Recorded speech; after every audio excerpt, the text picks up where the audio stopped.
नमस्कार। खेत खजाना में आपका स्वागत है। आज 27 सितंबर है और दिन है मंगलवार।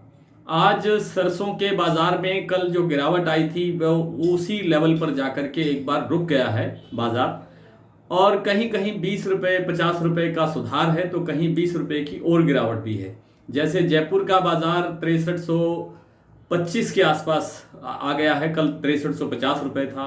भरतपुर कल 5900 रुपए का भाव था। कल हालांकि वहां अवकाश था, छुट्टी थी, लेकिन जो बिल्टी का भाव था वो 5900 रुपए था और आज 5920 रुपए खुला है, तो कुल कल से 20 रुपए इसको इम्प्रूव कहा जा सकता है।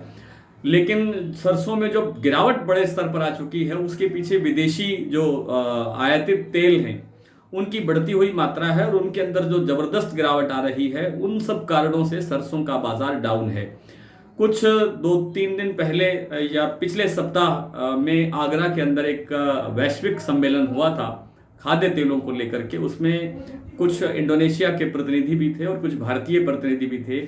उन सब ने मिलकर के एक सेंटेंस में ये बात कही कि आने वाले 2-3 माह के अंदर भारतीय खाद्य तेलों के बाजार में 30% तक, और पर्टिकुलर पाम तेल में उन्होंने कहा कि 30% तक की गिरावट आ सकती है और 20 लाख टन से अधिक पाम तेल का आयात इन दिनों में हो सकता है, यानी दिसंबर तक। जब ये एक संदेश आया तो उसके बाद सारे तेलों पर इतना जबरदस्त दबाव बना है कि सभी के अंदर गिरावट है और गिरावट लगातार बढ़ रही है। केवल और केवल मूंगफली का तेल ऐसा है जो 1600 का स्तर नहीं तोड़ रहा है। 1625, 1650, 1675, 1700 तक का कारोबार करने के बाद आज फिर गुजरात में 1600 के स्तर पर वो कायम है और इससे कम होने की गुंजाइश फिलहाल नहीं है। लेकिन अगले हफ्ते से बाजार मूंगफली का थोड़ा डाउन जाना शुरू होगा क्योंकि अगले सप्ताह से मूंगफली की आवक शुरू होगी। और सरसों का बाजार यहाँ अब स्टेबल होता हुआ दिखाई दे सकता है क्योंकि अब आवक तो ठीक है, थोड़ी बहुत कल से सुधरी है, लेकिन कोई बहुत बढ़िया आवक नहीं हो रही है। 2 लाख गट्टे की आवक हो रही है। कल 1,75,000 गट्टे की आवक रह गई थी और आवक में ये कोई बहुत बड़ा सुधार नहीं हुआ और आगे सुधार होने की गुंजाइश नहीं है।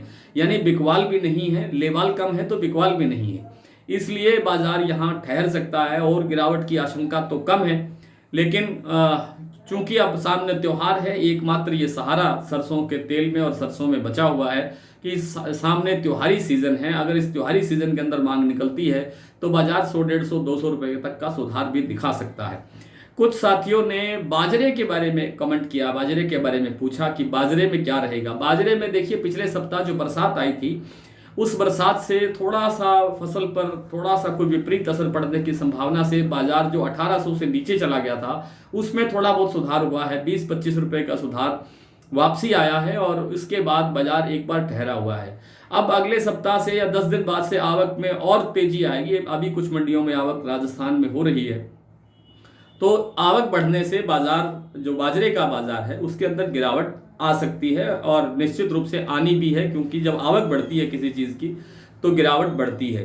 और जो 1800 का भाव चल रहा है इसमें कुछ कमी आ सकती है। कॉटन बाजार के अंदर मैं निरंतर निवेदन कर रहा हूं कि बाजार डाउन जा रहा है और बाजार डाउन जाएगा। पहले दिन से ये कहा जा रहा है कि बाजार अभी काफ़ी कमज़ोर रह सकता है, काफ़ी डाउन जा सकता है।